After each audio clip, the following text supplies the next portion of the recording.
Hello and welcome to Behind the Lines. I'm Diane Dayton. Today we're going to talk to Michele Livingston, no stranger to those that have seen her on our show before. She's written her 6th book. She's an artist, an author, an ordained minister, a visionary, and a spiritual counselor. Yes. Thank you for being here. And thank you so much for having me back, Diane. It's my wonderful pleasure to see you. It really is. For those who don't know you, when we know what an artist is, and you've done some fabulous work.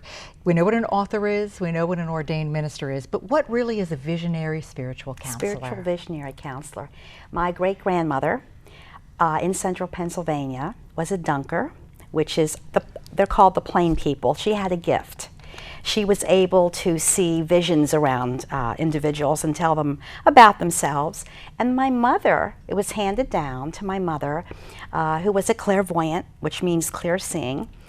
She would have precognition dreams, my mother. She would dream of something and a couple days later it would happen. So my family was very supportive of my work, and I was always intuitive, which means inner knowing, and somewhat empathic, and that means feeling energy around people. But there's an old saying, to whom much is given, much is required. So I don't think before a certain age I was mature enough to handle the gift, and the gift basically is helping people through their loss of loved ones. So I've been doing the work for 25 years. Wow. And I do phone sessions, in-person sessions, and group sessions, and also seminars, larger groups. Right. Now this is your 6th book. Yes. What were the other 5 before this? Oh my goodness. Yeah. Visions from Mary. I'm not Catholic, but I had a beautiful vision of Mother Mary in 1993. And I did 12 paintings of the feminine divine energy. So that was my first one. Echoes in the Wind is about the Lakota Sioux Native American Indians. And on a vision quest in Sedona, he communicated, Chief Red Cloud communicated with me. Then I have Miraculous Encounters, and there are over 100 true stories of people's experiences with angels and also the departed. I have Messages from Beyond, which is a spiritual guidebook, Diane. Basically, it's about conscious manifestation, positive affirmations. I have a prayer book, because I'm an ordained minister. It's called Awakening to the Christ Consciousness. And there are 21 chapters and 21 prayers, little tabletop book. Right. And then this is my 6th book, Living in the Afterlife. How did this one come about? This one, well, my mother and I were very close, first of all. She passed away in 1993, and I've had dreams of her. That's one of the ways that the spirit realms communicate. I smell her perfume sometimes. So she came to me when I was actually awake, and I saw her, and she said, "You're going to write a book on heaven." And I said, "Am I?" And she said, "I'd like you to." She was an English teacher.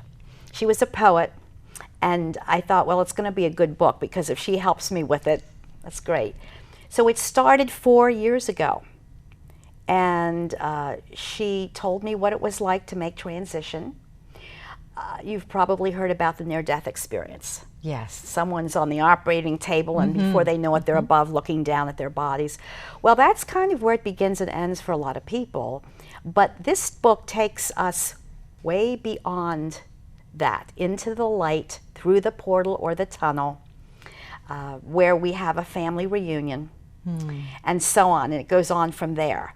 So my mother is a teacher in heaven. She was a teacher on earth, but she was a very compassionate person and a person of faith, and so she's teaching about compassion on the other side, souls that want to learn, and she does healing work there, which I find fascinating. Yes, it is fascinating. And you said this was 4 years in the making, is that correct? What is the process of writing this? I think you talk about the chair. Yes, yes. We have a sunroom, and it's kind of on a ley line of energy. I have... what does that mean? A ley line of energy is a portal for... there are different portals in different sections of the world. For some reason, several healers have told me that this is a portal for spirits to come and go. And it runs in a diagonal through our home, and people have felt energy there. They feel very peaceful. So I believe in the power of prayer, and I'd pray and meditate. And then when I would open my eyes, across from me would be an empty chair. Spirits came to talk to me, souls that some of them I never met. Some of them were celebrities, family members, friends, and clients. And they told me in their own words, telepathically, from their soul mind to my conscious mind, what they were doing and how their transition was. And I would do automatic writing. Basically, I had a notebook, and I would just jot down what they were giving me very, very rapidly. And then we transcribed it. And it was interesting because the soul, which is energy, which you can never destroy, retains a personality and a mind and a memory bank. So each personality or soul that came through was different. And there are 33 souls in this book that gave information, on different subjects. Wow. Interesting. You are also known as the people's medium. Expound on that. Well, 8 years ago, I got a call from a friend of mine to be on a morning drive time show. And it's the X1057. It's on from 5 in the morning till 9. And Nipsey, Jen Shade, and Earl are on. It's wonderful. I take phone calls of people that have had loss. Okay. There's nothing like the loss of a child or a spouse or anyone. So people are looking for answers. They want to know how their loved ones are doing, where they are, if they're okay, if they have any messages for them. So yes, I've been on there for 8 or 9 years. It's called the People's Morning Show. Okay. So I'm the people's medium. Okay, got it. Fell into place. Got it. That's right. And that's not the only thing that you've done, too. You've done a lot of other things. Well, I'm also on an afternoon drive time show, Nash, which is country. Okay. The morning show is rock, and the afternoon drive time show is country, Nash. And I've been on there for a couple of years. And the same thing, I take phone calls. We talk about different subjects. Yeah. And also people love to know how the spirit realms communicate. There are 10 different ways that they say hello from heaven. So dreams, I think you know about the dreams, Right. and electrical occurrences. Okay. Messengers can be birds or butterflies. Okay. And I'm sure some of your viewers can connect with that. They're symbols of the soul, winged creatures. Oh, wow. They can manifest because they're in a higher, faster frequency, or dematerialize. It's fascinating. So, as I said, the one book, not this one, but Miraculous Encounters, is over 100 true stories. Wow, that's exciting. You've also, James Van Praagh, viewers may know him from the TV show. Ghost Whisperer, he produced it. Exactly. But you've also sat in and done some things with him as well, too, correct? I was so excited. He's in California, and he goes all over the world. He tours. He was actually my idol. He's been doing it 35 years. I've been doing it 25 years, but he wrote a book when he was 10 years into this kind of work. And then he went to England to study how to do platform demonstrations. He's a wonderful, wonderful gentleman. He called me on my birthday. He heard about me in California, and he said, I'm coming east. Would you like to go on stage with me? Wow. So that was at the Whitaker Center, March, about a year ago. Yeah. And we did something called a double link. So he would hear a name of someone, they'd stand up, and I would get something, then he would get something. And it's wonderful to work with someone that does the similar work that you do. Every medium approaches this in a different way, but we're similar in our approach. Yeah. He's a healer too, Yeah. and I love him. Now, people can see you even locally, too, so we're going to put your website up on the screen. What are we going to find there? Well, October 2nd, I'll be in Lancaster, Metaphysical Chapel, and that's a Sunday, and I'll be doing the sermon in the morning, then talking about my book in the afternoon and doing some random readings. And then October 16th, I'll be in Mechanicsburg, Pennsylvania, at an art gallery. It's called Second Floor Art Gallery. It's a very small setting, intimate setting with a limited seating. That's starting to fill. And then, traditionally in November, I come to Hershey, to What If Hershey, and we have a traditional Thanksgiving dinner. I'll be there November 20th on a Sunday. And I love it there. People love it. There's always updates on there too. Yes. So if they miss any of these, we can go on and find And out they other can also places. sign up for my newsletter. I have a okay. newsletter on the on my website. And you can get books from there as well too? Well, yes, there's a Okay. section where you can order books, and so yeah, I'm excited about this Find one. out all about you on the website too. We're going to take a brief pause. When we come back, we're going to find out more about Michele's work and more about the book. Stay with us.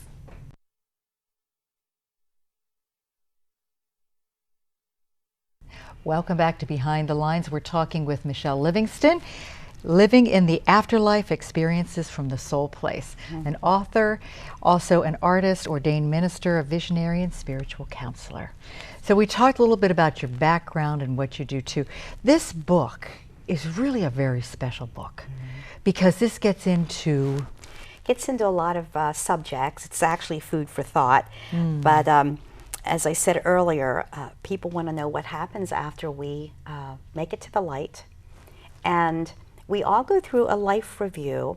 Now, when I say that, it's not across the board. Many souls mentioned it out of the 33 souls that communicated. And basically what the life review is, it's a overview of the life that we left, how we've loved, how we've helped other people, how we've hurt other people. So the shoe is on the other foot. We objectively view our life from the first breath to the last breath.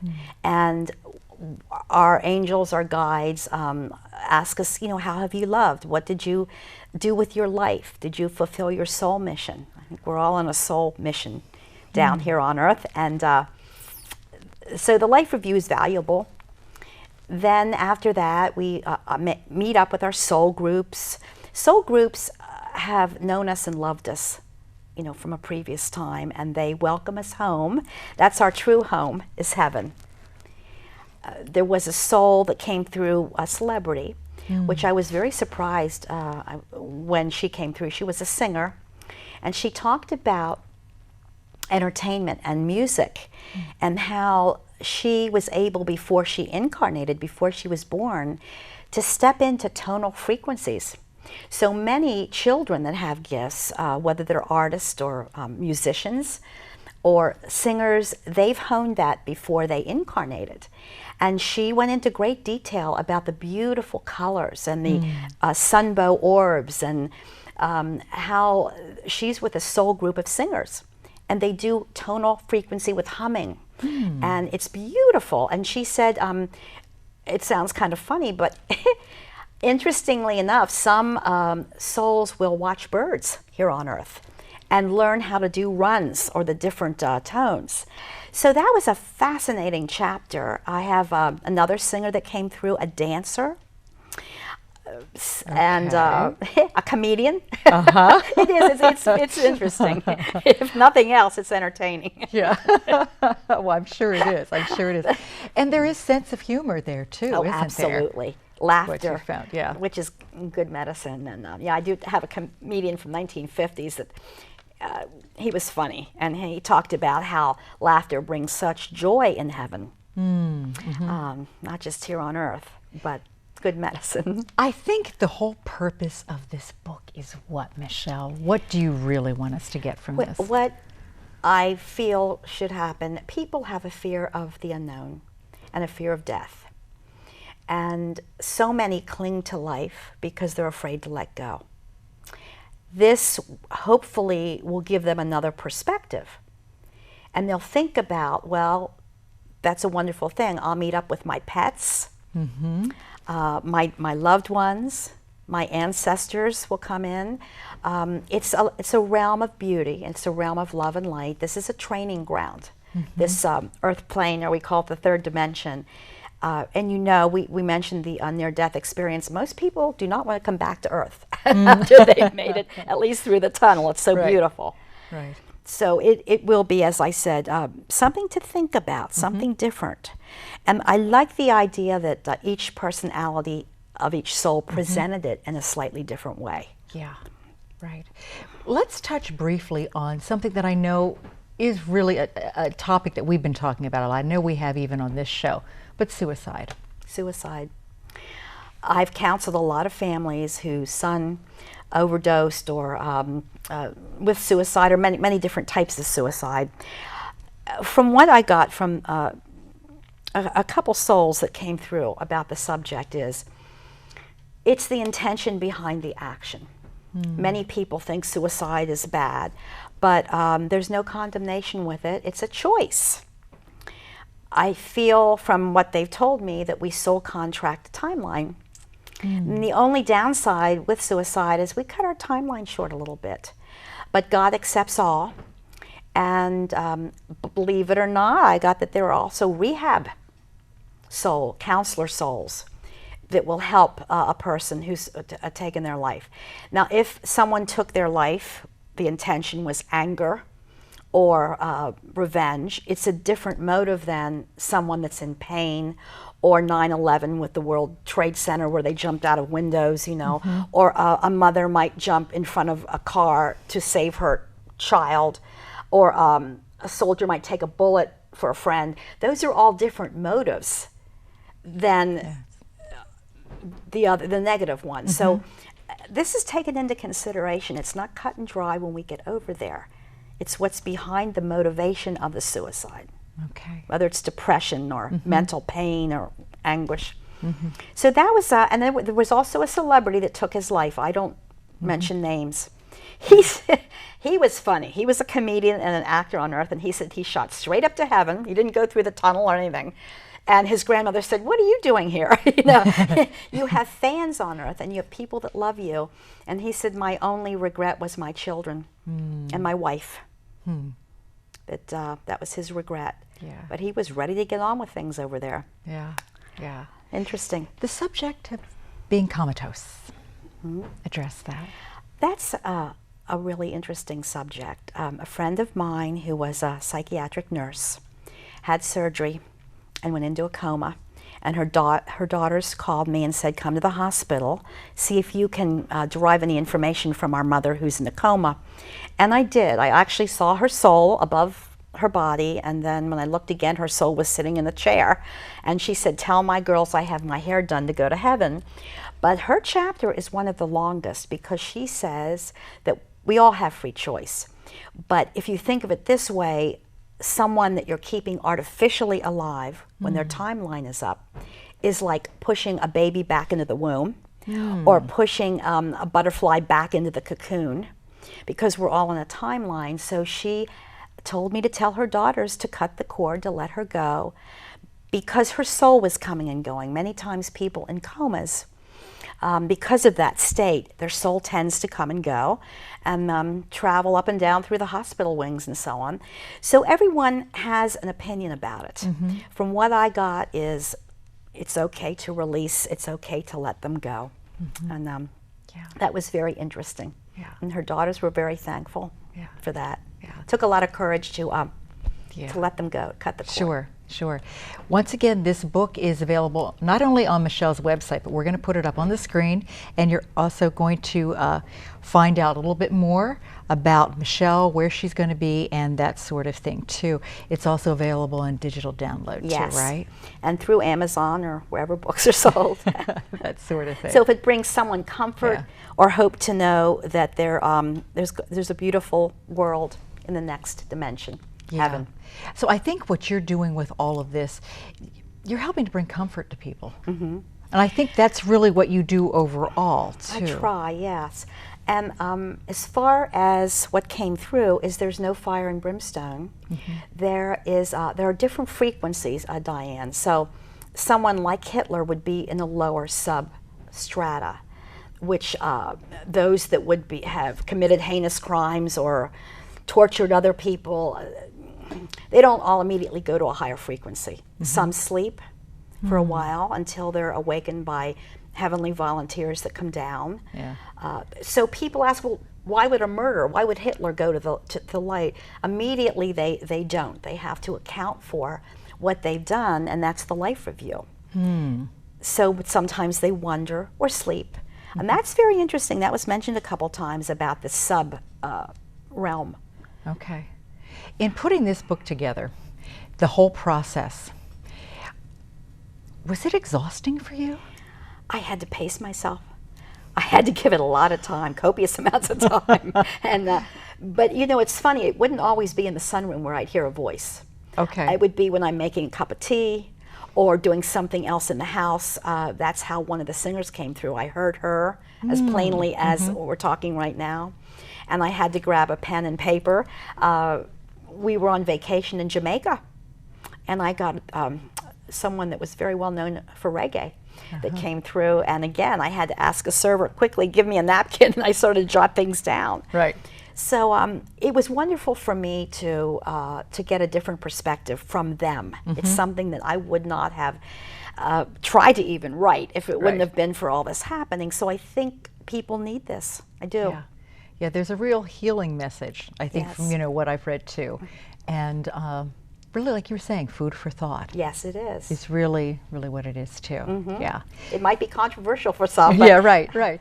But it That's does what give I you got. something to think about. Yeah. And then looking at your own experiences, and I guess looking to what you really believe and feel to be true, right? Yeah, and the baby boomers, let's Yeah. say. I'm one of them. Right. They're approaching later in life, and they're getting closer to making transition. And they're the ones many times that have the most questions about it, really. Yeah. This is good and very interesting. We're going to take a brief pause and we come back. Final thoughts, stay with us.